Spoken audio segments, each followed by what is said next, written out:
अस्सलाम वालेकुम नाज़रीन, एक नए वीलॉग के साथ हाज़िर हैं। आज आपको कौमी असम्बली में असलम घुम्मन जो कि पीटीआई के एमपी हैं और रिटायर ब्रिगेडियर हैं, उनकी धुआंधार तकरीर सुनाते हैं जिसमें उन्होंने ख्वाजा असद की अच्छी चित्रौल की। तो आइए चलते हैं, सुनते हैं और फिर ख्वाजा असद साहब बहुत अच्छी तरह जानते हैं अल्लाह के फजल करम से और नबी आखिर ज़मां की रहमत से और अपने हल्के के अवाम की अक्सरियत से अल्लाह ताला ने सही फॉर्म 45 जनवरी से मुझे इस हाउस में भेजा है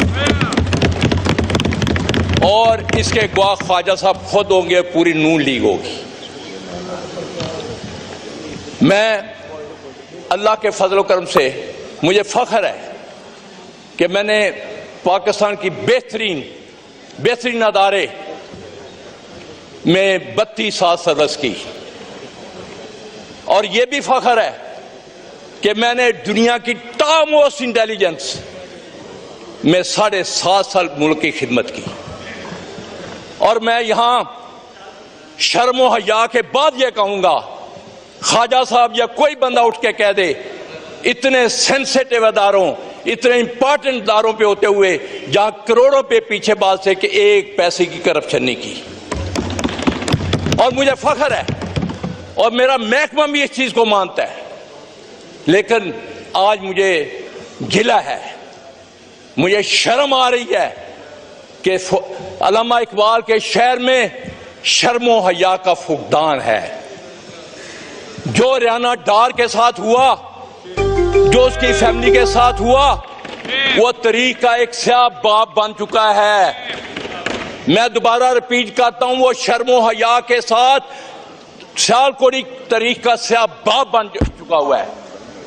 उसके बाद हमारे घरों में ख्वाजा असद उठकर कह दे अजीम नूरी जैसा शीफो नफ्स सोमो सलात का पाबंद, उसके घर रात के 2-3 बजे पुलिस दाखिल होती है, बच्चियों को बाहर निकाला जाता है और आज तक शर्म व हया के वो एक दफा मजम्मती लफ्ज नहीं कहे, जबकि मैंने ख्वाजा साहब खड़े होकर कह दें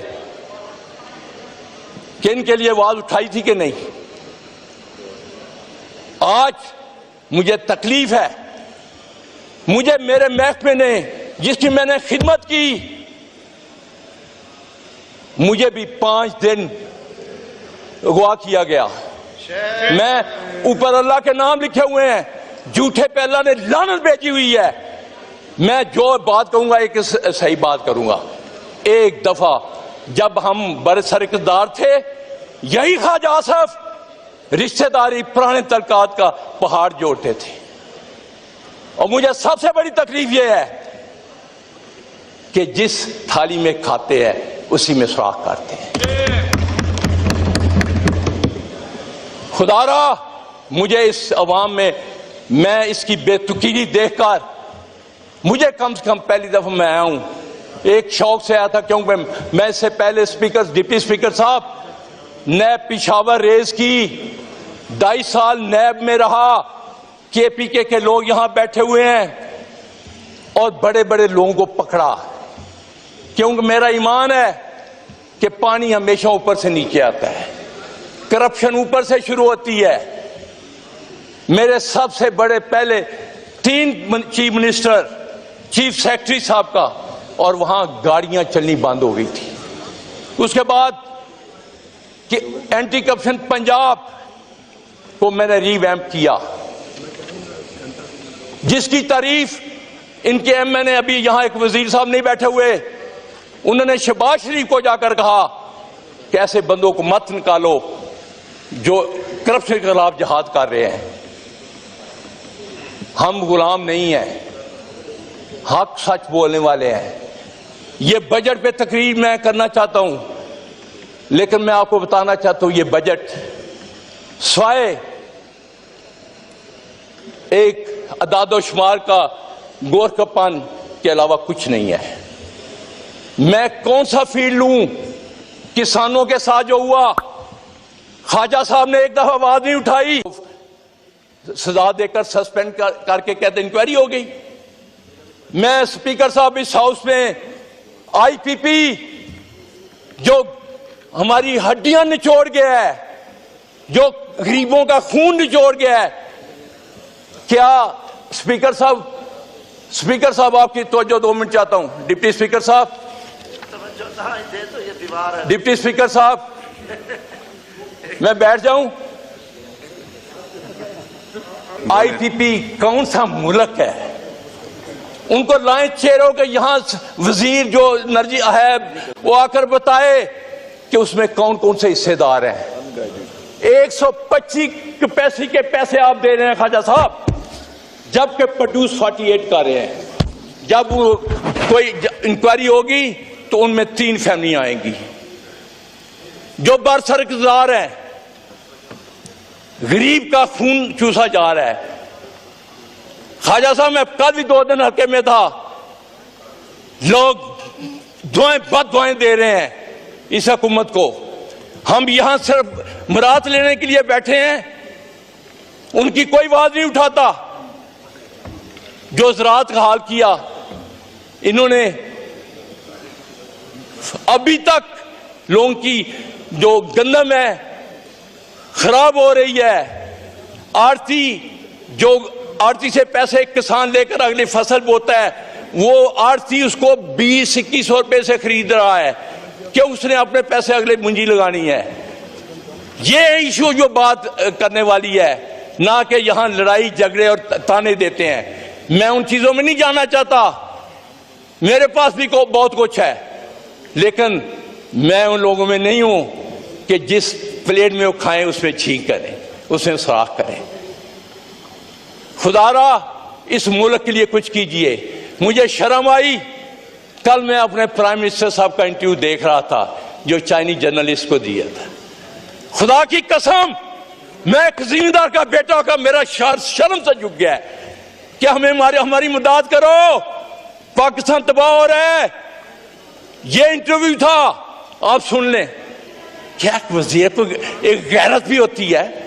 आप जब तक इस मुल्क को अपने पांव पे खड़े नहीं करेंगे, करप्शन का खात्मा नहीं करेंगे, दुबई किसका है? उस दिन मैं ड्रामा एक देख रहा था, इफ्तिखार ठाकुर कितनी खूबसूरत बात की, कहना जी दुबई अपना हो गया, साड़ा दुबई साड़ा है। वो चाक लेके गया, ए भी पाकिस्तानी का घर है, ए भी पाकिस्तान के घर है, ए भी पाकिस्तान के घर है। वो हमें शर्म ही नहीं आती? पैसा लूट कर बाहर ले जाए और कहेंगे जी मुल्क, और दूसरे आपको कर्जा देंगे। क्या आपने मेरी मां को, पाकिस्तान मेरी मां है, मादरे वतन है, इसको भिखारी बना दिया है? क्या आप में से कोई मुअज़्ज़ज़ आदमी बाहर खड़ा होकर चौक पे भीख मांगना चाहेगा? इन्होंने हमारे साथ क्या किया है? वो तो 4 साल के लिए आया था, इमरान खान तो 4 से आया था। कोरोना में माइशत कहां गई? दुनिया आज भी, मैं आज को यहां लिख कर देता हूं, अगर पाकिस्तान को आगे ले जाना तो इसको बाहर का अवाम की आवाज को मत कुचलो। अवाम ने मैंडेट दिया है, खड़े होकर अपने, मैं नहीं कहता कि ये झूठे कुरान उठाएं। क्या ये जीत के आए हुए हैं? फॉर्म 47 की पैदावार है, और फॉर्म 47 वाले कैसे मुल्क को आगे ले जा सकते हैं? कैसे? इन पे कौन यकीन करेगा? हमें हक और सच का साथ देना होगा। मैं आखिर में 3 तजवीज़ें रखना चाहता हूं। खुदारा इस मुल्क के लिए सोचे। हमारा आज नौजवान तबका क्यों बाहर भाग रहा है? मेरे हल्के के 3 जवान यहां ईरान जाते हैं, वो अगवा होते हैं,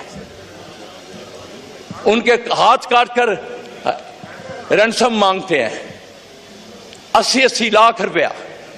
वो बेचारे क्या करें?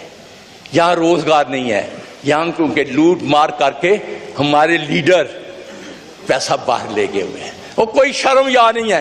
पाकिस्तान आज भी, मैं यहां इस हाउस में कह रहा हूं, ये लाएं हुक्मरान पैसा बाहर से लाएं, एक कर्जा उतर जाएगा। और स्पीकर साहब, जब तक हम अपना दुश्मन जिसको इंडिया कहते हैं, उसके लोग लूट मार कर बाहर पैसा नहीं ले जाते, वो इलेक्शन नहीं लड़ सकते, लिख कर देना पड़ता है। हमारे लीडर फख्र महसूस करते हैं, अपना पैसा लाते नहीं है, भीख मांगते हैं दूसरों से। और कहां तक यार ये मुल्क, कोई बेकारी की भी होती है, कर्ज खा के कोई कर्ज वाला कर्ज लेकर घर चलते हैं। नौजवानों को सर, स्पीकर साहब, मैट्रिक तक कम से कम हुनर, कोई स्पेशलाइजेशन, उसको अच्छे स्पेसिफिक ट्रेनिंग दें, उसको हुनर सिखाएं, कम से कम वो ग्रेजुएशन करके नौकरी के लिए दरबदर ना हो, कोई काम तो करे। हमें स्किल वाले लोग चाहिए। ज़राअत, मैं बचपन से सुन रहा हूं कि ज़री मुल्क है, यहां अल्लाह ने सारे सीजन रखे हुए हैं, बेहतरीन सीरियल है, होता है उस मुल्क में कहत आ सकता है, उस मुल्क में गंदम की छाट, और हमने क्या असर किया, और अभी भी शर्म याद नहीं है। जो 5 अरब रखा है वो पता किसके लिए रखा है? सुन ले, एक मिनट गुजारिश है, 1 मिनट, 10 मिनट तय हुआ था, खत्म कर, आपका 11 मिनट से ऊपर हो गया है। वाइंड अप करें। इस मुल्क को तरक्की करनी है तो नौजवान को हुनर सिखाना होगा। आईटी में मैं बजट पढ़ रहा था, एक ऐसे राज आते 25 अरब रख दिए। ये आईटी का दौर है, हमें आईटी को तरक्की देनी होगी, उस पे लोगों को लाना होगा। और ज़राअत, जब तक आप ज़राअत को तरक्की नहीं देंगे, सही मानों में किसान को मुआवजा नहीं दे, मुल्क तरक्की नहीं कर। आखिर में एक शेर के साथ आपसे जाऊं, खुशियों का एक नगर आबाद होना चाहिए, खुशियों का एक नगर आबाद होना चाहिए, इस निज़ामे ज़र को अब बर्बाद होना चाहिए। गुमान तुमको के रास्ता खो रहे हैं, यकीन मुझे हम मंजिल खो रहे हैं। काट रहा है कि यकीन मुझको के रास्ता खो रहे हैं, काट रहा है, यकीन मुझको के मंजिल खो रहे हैं। और आखिरी एक शेर अपने किसानों के लिए, गरीब